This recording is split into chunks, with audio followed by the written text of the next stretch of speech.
Hello viewers, Super GT here. Welcome to Top 10 Phenomenon Science Cannot Explain. In at your number 1 is this weird Portuguese guy sliding across the circuit in a demonic fashion. But anyway, this is the continuation of the Manufacturer series, last time out at Alsace. We had a good run in the Group 4 and we came home eventually in 5th after having a disappointing first race. Came through to have a good result. Now in that video, in the previous video, and indeed the first video of this championship, I had a first race which went okay, and then I did better in the second race. So this is the first race of this round. So I qualified in 8th, made my way up into 5th, and my fuel saving wasn't quite on the level of some of the other drivers there, as you can see. So when we come in for our pit stop, we are going to have to spend a little bit longer, and you can see they're just dropping out, and now down to 11th at this point here. At the end of lap 5, make this mistake of just dip into all four wheels be on the line, get ourselves a penalty, and the race kind of unravels there. When you can see, I'm just on the back of their little group there, so we could have maybe gone back up towards the 6th position. Just making that mistake at the wrong time. Well, it's never the right time to make a mistake, really, is it? Like that on the entrance to the bridge, lose further time. Eventually finishing in 10th. So a lot learnt from the first race, starting 8th, making a fair few mistakes, although the first stint was fairly solid. You just have to work on the tyre wear and the fuel saving. So this guy just spins himself off for no apparent reason. But this is qualifying then. So race number 2 now. Now you may remember the name Shirsat GT. I think the last time we met each other, certainly in a video, it wasn't too friendly. But I think we're both over that now. We can just continue with our racing. So this is my qualifying lap here, and quite crucially you can see I'm in the slipstream of him. He's got the faster lap at this point here. I'm in 10th at the moment. So we're going to try to, obviously, need to beat our lap time here.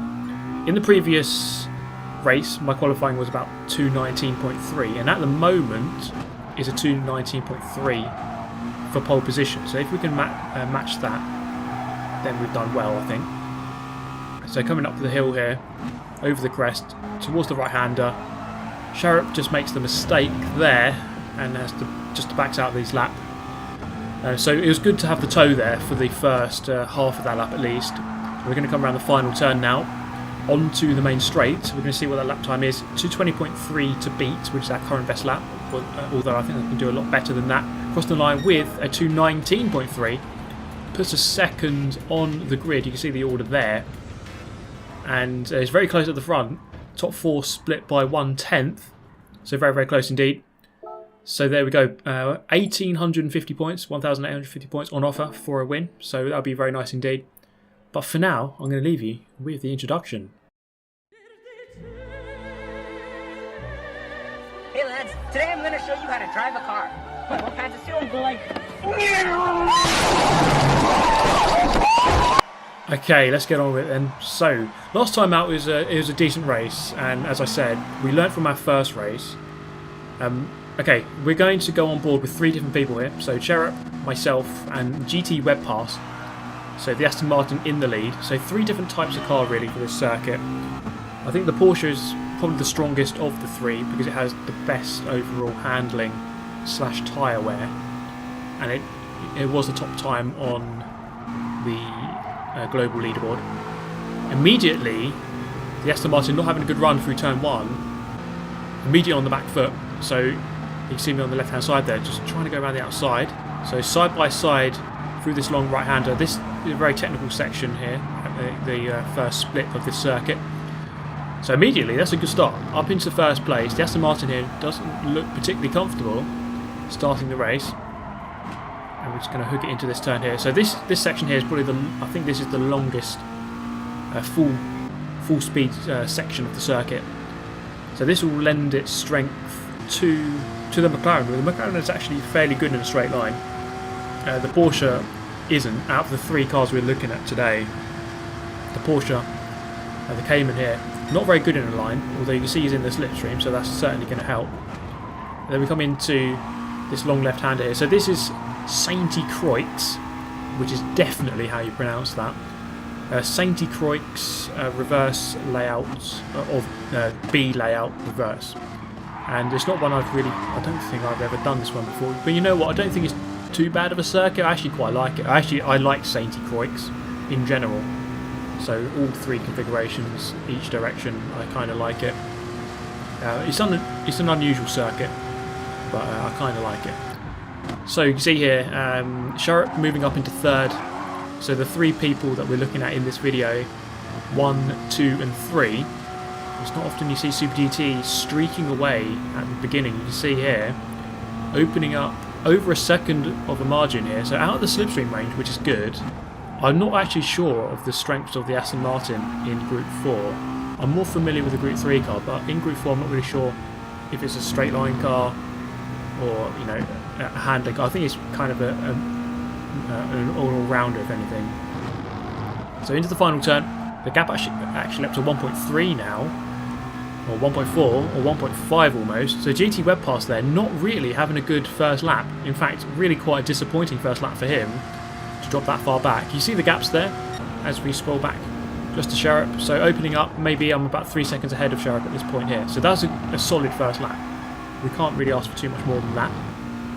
Just looking at the map though, things still very, very close indeed. So everyone in fairly close order. So you can never, you must never sort of get complacent here. So very good first lap, up to 1.7 now the gap. But you know, you just make one mistake and you could easily be swallowed up by the whole group. So you've got to be definitely don't be complacent at this point. So hooking up the apex. So the problem here is going to be the tyre wear, and most definitely the fronts. You can see the comparison there. The Aston Martin, barely any tyre wear at this point of the race, and when we flick back to my car, you can see that actually that my fronts have worn a little bit more, and certainly by this point here. So this is the end of lap number 3. We've flashed forward a little bit into the race, and by now it looks as though Shirsat is going to be looking for that pass onto the main straight. I'm not sure if there was contact. Couldn't quite see if there was. It looked very close. Possibly was. He's gone up into 2nd anyway.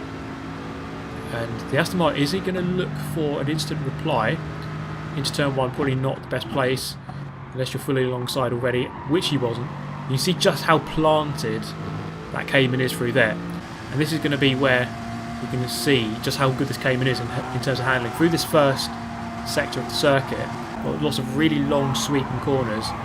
And if you don't have the front end grip, you are just sliding wide for days. And you see just how hooked up that Cayman is, and you can see actually as well just how close he's pulled in already on this lap. So since passing the Aston Martin, already opening up that gap and bridging the gap to myself just up ahead. Not quite in slipstream range just yet, I don't think. The gap's still over a second, but definitely reeling me in very, very quickly indeed. So narrowing down that gap extremely quickly. So the straight gives me a bit of respite. I will open up that gap again slightly, but as soon as we come back into these turns, I'm in big trouble.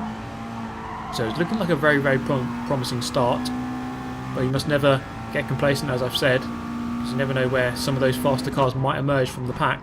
So the cars around here, especially in Group 4 in the manufacturers, I think you're always looking at the Toyotas and the Porsches.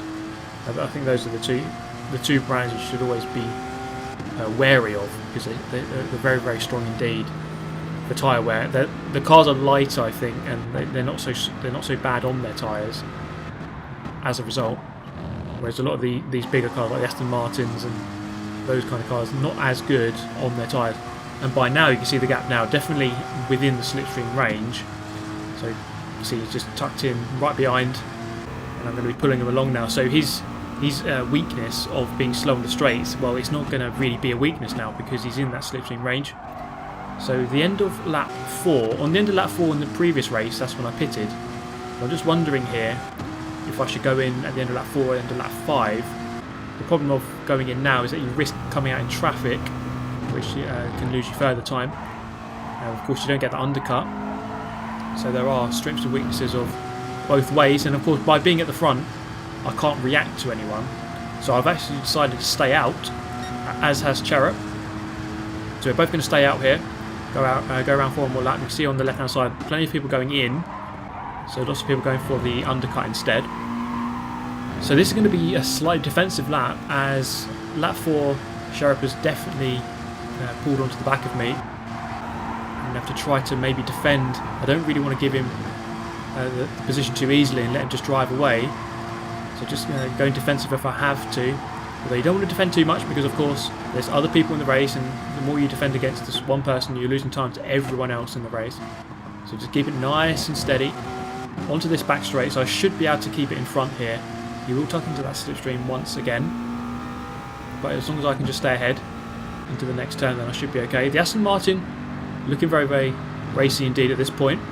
So the tyre wear not too bad on the Aston Martin. If you compare that to mine, I would say my front tyres are like twice as bad compared to him, and maybe the Cayman somewhere in the middle. So the Aston Martin actually looks like it's very, very good on his tyres, driving very, very smoothly, and in prime position to spectate this little battle. As I'm going to go to the centre of the circuit to go semi-defensive. Shirsat moves over to the right hand side, goes for the move, tiny bit of contact, not too much, but he is through. I wasn't completely pleased about that, but kind of have to get on with the race.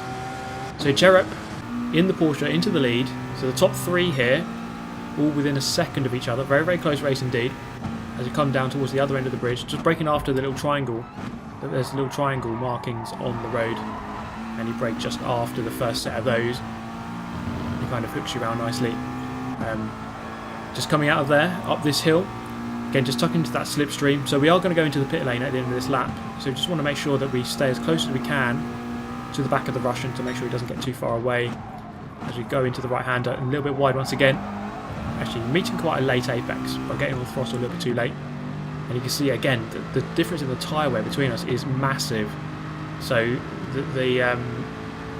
although I must actually admit that he is on the harder tyre, so of course it would be better. But we'll see what the strategy is here, because by going on the harder tyre, it gives him the opportunity to go for a nose stop, which he is going to do, as you can see here. So myself and the Russian both jump in. We're both on a similar amount of fuel as we come into the pits at the end of lap number 5. So 4 laps left to go after this one. So off with the old medium tyres. Both put, presumably, some new medium tyres on as well. No need to go for the hard. So 2 stints on the medium tyre. Just coming out back in 6th position, and thankfully just ahead of a big battle behind. So there's about 3 or 4 cars fighting right behind me, so very, very good timing, I suppose, or fortunate timing to not come out behind that battle. So this is where GT Web passes, the Frenchman in the Aston Martin, deciding to go for the no-stop strategy on the hard tyre. So brave strategy, but let's see if he can make it work. He's got a couple of seconds to work with. You might be able to just see on the map there. First and second, so 2 guys deciding not to pit. They have a couple of seconds advantage. I think at this point here you can see 12.2 seconds for where I am to where GT Web Pass is in the Aston Martin. So 12 seconds I've got to hunt down in the space of 4 laps. So roughly 3 seconds a lap. We'll have to monitor that gap and see if it is actually coming down by enough by the end of the race.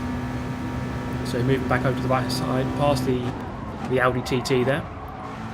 Through the long sweeping left hand, a little bit too close to the barrier on the left hand side. Very difficult corner to get right, that one. You can accelerate actually very early out of it if you get the line dead right. So Shirsat GT coming up to the back of a Mercedes. So it looks like there was 3 people who decided to not pit and who may come into this battle. So we've got the Mercedes just in front of Shirsat GT there. Someone in second, so Max on 1900. I don't know which car he's driving. And then of course the Aston Martin driver, the Frenchman in the lead, who we have been on board with throughout the race. So the race going okay, down to 5th. Shirsat GT, obviously that was a disappointing pit stop to lose maybe that much time. Perhaps overfueled a tiny bit. Perhaps could have gone a little bit short on fuel, maybe fuel saved. But we're still in with a shout. You never know what might happen. And of course, Shirsat will have to fight through some people, so it could slow him down as we approach the final stage of this race. So it's one of those races where I always love these races where you have a mix of strategy, and it all culminates in the final lap where you all kind of meet and congregate, because normally the gaps are fairly big. So the gap down to 10 at this point, so perhaps not enough. So I've got to draw in 10 seconds in 3 laps. So what, 3.3 seconds per lap now. But it will get only worse and worse and worse for the Aston Martin, as obviously He hasn't pitted, so he's got to do the whole race on one set of tyres, and on the final lap things will become extremely difficult. But I must say, every time we go on board, driving very, very smoothly indeed, and you can see they're just hitting the apex, nothing too fancy, not pushing too hard, not pushing the tyres too much, just keeping it all under control. At this point here, Shirsat actually within sight. You can actually see just up ahead GT Web Pass. So he's actually within sight. There is a visual marker now, as we can actually see the leader just about driving off into the horizon. And unfortunately, by this point, it's kind of a lonely race. I was 3 seconds behind Shirsat and 2 seconds ahead of the person behind. So I was in my own little gap there. So I suppose the only thing really to do is just be consistent and just wait till the end of the race and just hope that it all comes together eventually. So things would be very, very difficult indeed if I make any mistakes like I did in the previous race. So it's just about keeping it cool, keeping it within the limits and not doing anything stupid, which I have a history of, I must admit, but hopefully those days are over. At the end of the bridge then, for the 7th time, a little bit wide. You see things not as easy as they were when you have grip, as he now doesn't have grip, so it's a lot harder. And now Shirsat onto the back of the Mercedes, who I'm guessing is also on the hard strategy of this, the no-stop hard tyre strategy, as the leader is here. So that is a potential battle that's going to start brewing up now, this battle here for 2nd place. So this could be crucial because ideally Shirsat just needs to overtake and just get a move on.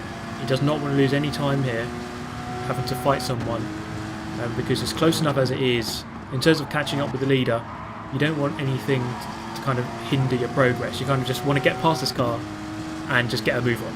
So we'll see if that happens as we cross the line to begin lap number 8, setting the fastest lap there, 2:19.0, so that's actually quicker than qualifying. So that was a good lap there. So I think, as we saw in qualifying actually, he did make a mistake and probably should have got pole in this car, but just made that mistake at the wrong moment, of course. So around the outside, good battle this, just a tiny bit of contact and he's wide, he's onto the grass, coming back on, almost making contact. He's going to lose a lot of time there. This is exactly what he didn't want, and this is my view here. So I'm licking my lips at this because I was over 3 seconds behind, but now just 1.5. So that's narrowed the gap down significantly, and actually I'm only 4.9 behind the leader. So things are getting very, very close indeed, and by the end of the last lap things could be very, very tasty indeed. So Shirsat just dropping off now. You see the gap to the Mercedes. So that incident really, really stumped his progress. He was making very, very good progress indeed. And in fact, I'm only 1.1 seconds behind now. So I've just gained 2 seconds on the Porsche driver. So good progress. So he's going to have to kind of recover from that incident and go again, as we can actually almost see the leader just around the corner. Things are getting very, very close indeed, as we have just 1.5 laps remaining. The gap behind is okay. I think I've got 2.5 seconds to play with. So at worst I should be 4th, but I think ideally I need to be 2nd here, because I think the Aston Martin here is there for the taking. Also the guy in the Mercedes. You never know about Shirsat, but I think he's in the strong car, and as long as he recovers, he ought to get to this group first. But if I can get in that slipstream range, you just never know. So I'm 0.9 behind. I'm very, very close indeed. In fact, it's coming down to 0.8 and now to 0.7. So things are very, very close indeed. Because that Porsche not great in a line, and that is the key weakness of that car. And if he's not in the slipstream, then he is going to suffer in many ways. So coming down towards the final turn of the 8th lap, one more lap remaining after this one. We can see the battle brewing up, just keeping it just within the lines, and we are going to begin the lap that decides the race, lap number 9. Here we go. So 3 seconds behind the leader, so we have been gaining at pretty much enough of a rate to consider having a shot at the victory. So one final lap. The Mercedes now onto the back of the Aston Martin, so he's going to start to feel that pressure. I must say, again, the Aston Martin has been driving very, very calm and cool indeed, very consistently, not much in the way of mistakes, but it is going to become increasingly difficult now, as he has to save fuel. You can see he's actually very, very low on fuel, and the tyres are very, very bad indeed. And also he has the added pressure of 3 drivers trying to overtake him. So the Mercedes to the outside, can he get the job done? I'm not sure. The Aston Martin very quick in the line. The Porsche now within slipstream range and could potentially go for the move at the end of the straight, over this crest into the left-hander. Very, very close indeed. The Porsche, I think, just making contact with the Mercedes as we then come up towards the big braking zone towards this fast left-hander. On the brakes we go. The Aston Martin goes on, and up the inside goes the Porsche, and into the lead he goes. Aston Martin dropping down. Mercedes on the left-hand side there, getting handed a 5-second penalty. Well, okay, I'll take that, but I couldn't quite see how that penalty kind of worked itself out. And this gives me the potential now to go up into second place, as the Aston Martin is going to be very, very vulnerable with the weak tyres, with the worn-out tyres, and of course Mercedes there with a 5-second penalty now. So I only need to finish right behind him. He's not going to be able to serve that penalty because we've gone past the penalty serving zone. So he's going to have to carry that to the line. All I need to do is just finish right behind him, and then I'll take that second. But of course, just make sure we don't get re-overtaken by the Aston Martin. It looks like the Porsche driver is going to get away and win the race. Up the inside, not quite going to go for it there. Need to play it safe, play it careful. He goes wide on the exit. We can get the pass done and get it done safely without risk of getting a penalty. So up into second we go with barely 1 corner left to go. So things were very, very close indeed. And fair play to these guys for trying the no-stop strategy. They almost pulled it off. And to be fair, it might have been the quicker strategy, as well, it was actually pretty much dead even between the two strategies. The Russian wins the race. I come across the line to finish second, and GT Web Pass takes the third after the Mercedes gets that 5-second penalty handed to him, and actually he goes down to 7th. Very disappointing to drop that many positions when he may well have been second there. He probably would have been second. Well, he would have been second without that penalty. But wow, what a race that was. Really good to see the race unfold from 3 different perspectives. And even though maybe I could have won it, it was a little bit disappointing, I suppose, to not win in the end. But I'm happy with the points that we got. 1,747 points, which is the highest I have got this season so far. And of course the main aim really is just to finish as high as we can within McLaren. It's going to be hard to beat the likes of Porsches and Toyotas at certain circuits. But let's have a look at our standing so far. So manufacturer rankings, up into 3rd position. So Max Bailey didn't take part in that round. So courtesy of that and a good result, we move up to 3rd. Manu Rodri in 7th there, having a really good result. So he's someone to watch out for who could overtake us quite easily. And of course Max Bailey could stage a fight back too. But on the podium for McLaren, that's good going so far. And hopefully you enjoyed the video. Let me know your thoughts on this one. I shall see you next time. Thank you so much for watching. Goodbye.